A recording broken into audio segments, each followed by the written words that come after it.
I am going to do something that I have never done before.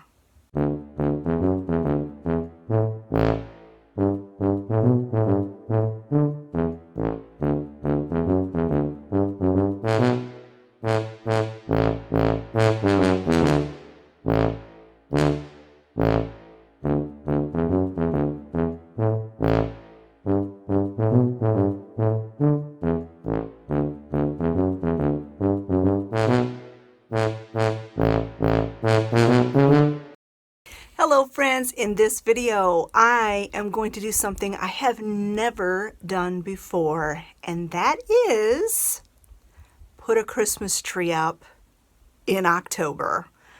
I have never started decorating for Christmas this early before, but there's two reasons why I'm going to do it this year.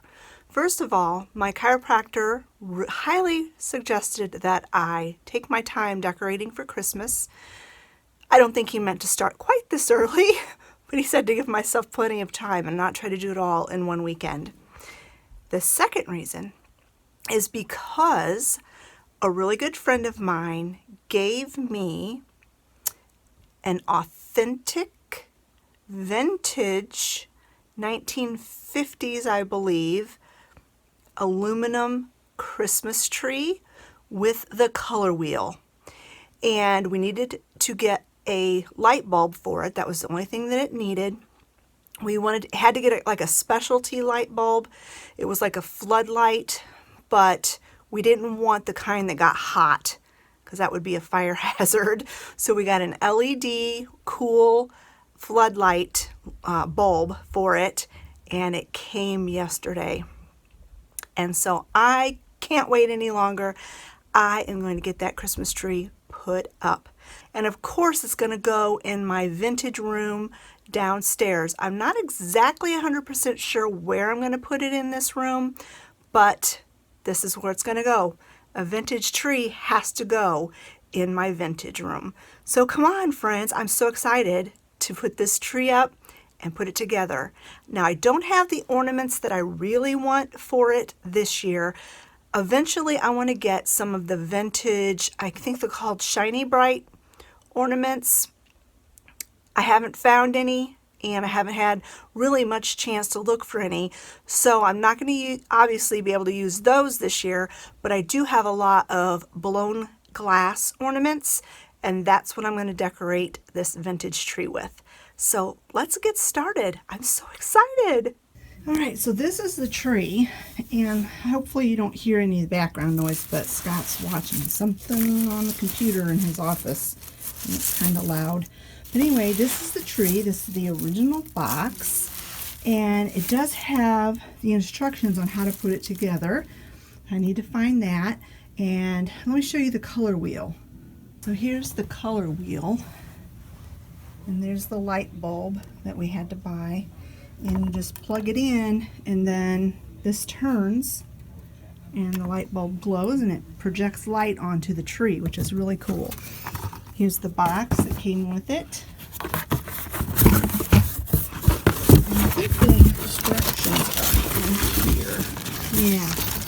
Here's the instructions for the stainless aluminum Christmas tree. And I don't know if it has a date on it or not,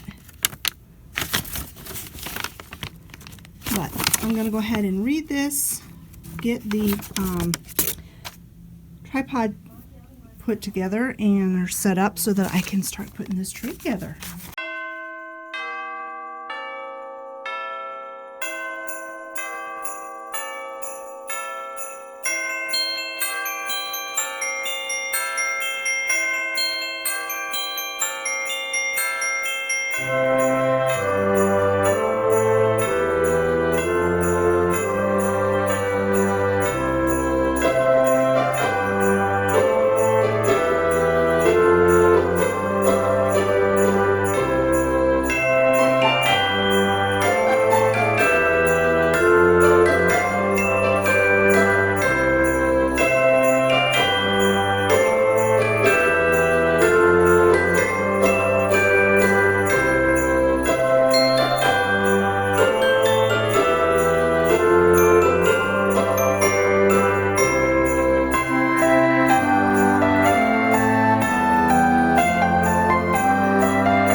So there it is, all put together. Now I have to figure out where I want to put it, and then I have to dig out the ornaments that I want to put on it. This is so cool. It is so cool. What I'm going to do is I'm going to move this bookcase, but I'm going to move it somewhere where it can stay permanently from now on, because I really don't want to move this bookcase every Christmas. So I'm going to move this bookcase, and then this is where I'm going to put the tree, kind of in a corner, but not really. And then that way I can sit in this chair over here and admire the tree, and also there's a plug right there that we could plug the light into. So that's what I'm going to do. I'm going to move this bookcase. Thank goodness it's not a huge bookcase.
so here it is all decorated. Olivia had the idea of putting that at the top. I didn't have any kind of a star or anything, and anything too heavy on this tree is not a good idea. But I decided I wanted to go with all blown glass ornaments, and for the most part they are. I tried to put one ornament per branch, and I had to fill in with some of these plastic balls, but as years go by, I can just collect blown glass ornaments to fill this tree up. And also, when I put my other two trees up, I will probably end up finding some blown glass in the tubs that I missed. Oh, I'm out of breath. I just got this tree skirt that I use for my tree down here around it, and I think I'm going to leave it. I really like it, and I'll just buy a different tree skirt for my other tree. And yeah, I really like it. It makes my vintage room look really neat. Now, like I said, these trees are from the 1950s and 60s. The color wheel, the person who had owned it prior to me had written on it that it was purchased in 1966 to go with the silver tree. So the color wheel was from 1966, at least it was purchased then, but I have no idea really how old this tree is. It's from the 50s or 60s, so 70 years old, 60, 70 years old, something like that. And I just love it. It was in really great condition. There was only one little branch missing, and they're all in pretty great shape. There are a couple of them that were a little bit funky looking, but I put them towards the back, just like you would a real tree. You put the worst side to the back. All right, friends, that is my video for today. I hope you enjoyed it. I do plan on doing quite a few Christmas videos in the next couple of months, and so I hope you look forward to those. I sure did have fun. It was a lot of work putting this tree up, but I sure enjoyed it, and I sure love it. I think it is different, unique, and special, especially since my really good friend gave it to me. Thanks so much for watching, friends. If you liked this video, give it a thumbs up, and don't forget to leave a comment in the comment section below. And yes, the motor's noisy on this guy because he's old. My motor's kind of noisy too. All right, friends. Bye-bye.